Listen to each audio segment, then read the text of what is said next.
Hello दोस्तों, आज हम आपके लिए लेकर आए हैं अमित और अम्बा की लव स्टोरी। आज की स्टोरी बहुत ही प्यारी है। चलो तो स्टोरी शुरू करते हैं। शहर के कॉलेज में पढ़ने वाला अमित छुट्टियों में अपने गांव आया तो उसकी माँ बोली, मेरी सहेली चंदा आई थी। वह और उसकी बेटी रंभा तुझे बहुत याद कर रही थी। वह कह गई है कि तू जब गांव आए तो उनसे मिलने उनके गांव आ जाए, क्योंकि रंभा अब तेरे साथ रहकर अपनी पढ़ाई करेगी। यह सुनकर दूसरे दिन ही अमित अपनी माँ की सहेली चंदा से मिलने उनके गांव चला गया था। जब अमित वहां पहुंचा तो चंदा और उनके घर के सभी लोग खेतों पर गए हुए थे। घर पर रंभा अकेली थी। अमित को देखकर वह बहुत खुश हुई थी। रंभा बेहद खूबसूरत थी। उसने जब शहर में रहकर अपनी पढ़ाई करने की बात कही तो अमित उससे बोला, तुम मेरे साथ रहकर शहर में पढ़ाई करोगी तो वहाँ पर तुम्हें शहरी लड़कियों जैसे कपड़े पहनने होंगे। वहाँ पर यह चुन्नी मुन्नी का फैशन नहीं है। कहकर अमित ने उसकी चुन्नी हटाई तो उसके हाथ रंभा के सुडौल उभारों से टकरा गए। उसकी छुअन से अमित के बदन में बिजली के कट जैसा झटका लगा था। ऐसा ही झटका रंभा ने भी महसूस किया था। वह हैरान होकर उसकी ओर देखने लगी तो अमित उससे बोला, यह लंबी चौड़ी सलवार भी नहीं चलेगी।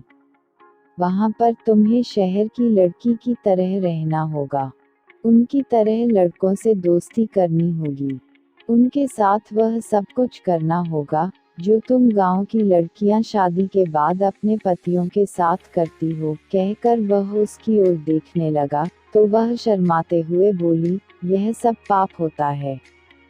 अगर तुम इस पाप पुण्य के चक्कर में फंस कर यह सब नहीं कर सकोगी तो अपने इस गांव में ही चौका चूल्हे के कामों को करते हुए अपनी जिंदगी बिता दोगी। कहकर वह उसकी ओर देखते हुए बोला, तुम खूबसूरत हो, शहर में पढ़ाई करके जिंदगी के मजे लेना। उद्धरण। इसके बाद अमित उसके नाजुक अंगों को बार बार छूने लगा। उसके हाथों की छुअन से रंभा के तन बदन में बिजली का कट सा लग रहा था। वह जोश में आने लगी थी। रंभा के माँ बाप खेतों से शाम को ही घर आते थे, इसलिए उन्हें किसी के आने का डर भी नहीं था। यह सोचकर रंभा धीरे से उससे बोली, चलो अंदर पीछे वाले कमरे में चलते हैं। यह सुनकर अमित उसे अपनी बाहों में उठाकर पीछे वाले कमरे में ले गया। कुछ ही देर में उन दोनों ने वह सब कर लिया जो नहीं करना चाहिए था। जब उन दोनों का मन भर गया तो रंभा ने उसे देशी घी का गर्मागर्म हलवा बनाकर खिलाया। हलवा खाने के बाद अमित आराम करने के लिए सोने लगा। उसे सोते हुए देखकर फिर रंभा का दिल उसके साथ सोने के लिए मचल उठा। वह उसके ऊपर लेटकर उसे चूमने लगी तो वह उससे बोला, तुम्हारा दिल दोबारा मचल उठा है क्या? तुमने मुझे प्यार का चस्का जो लगा दिया है। रंभा ने अमित के कपड़ों को उतारते हुए कहा। इस बार वे कुछ ही देर में प्यार का खेल खेलकर पस्त हो चुके थे, क्योंकि कई बार के प्यार से वे दोनों इतना थक चुके थे कि उन्हें गहरी नींद आने लगी थी। शाम को जब रंभा के माँ बाप अपने खेतों से घर लौटे तो अमित को देखकर खुश हुए। रंभा भी उसकी तारीफ करते नहीं थक रही थी। वह अपने माँ बाप से बोली, अब मैं अमित के साथ रहकर ही शहर में अपनी पढ़ाई पूरी करूंगी। उद्धरण। यह सुनकर उसके पिताजी बोले, तुम कल ही इसके साथ शहर चली जाओ। वहाँ पर खूब दिल लगाकर पढ़ाई करो। जब तुम कुछ पढ़ लिख जाओगी तो तुम्हें कोई अच्छी सी नौकरी मिल जाएगी। तुम्हारी जिंदगी बन जाएगी।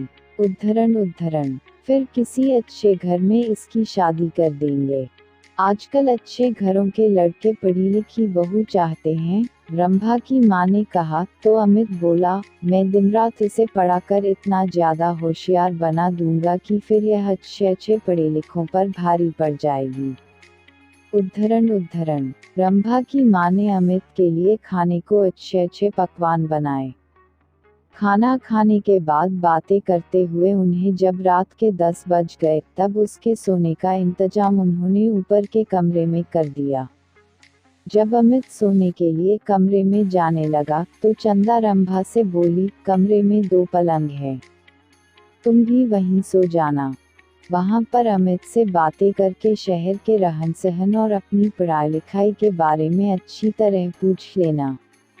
उद्धरण यह सुनकर रंभा मुस्कुराते हुए बोली, जब से अमित घर पर आया है तब से मैं उससे खूब जानकारी ले चुकी हूँ। पहले मैं एकदम अनाड़ी थी, लेकिन अब मुझे इतना होशियार कर दिया है कि मैं अब सब कुछ जान चुकी हूँ कि असली जिंदगी क्या होती है। यह सुनकर चंदा खुशी से मुस्कुरा उठी। वे दोनों ऊपर वाले कमरे में सोने चले गए थे। कमरे में जाते ही वे दोनों एक दूसरे पर टूट पड़े।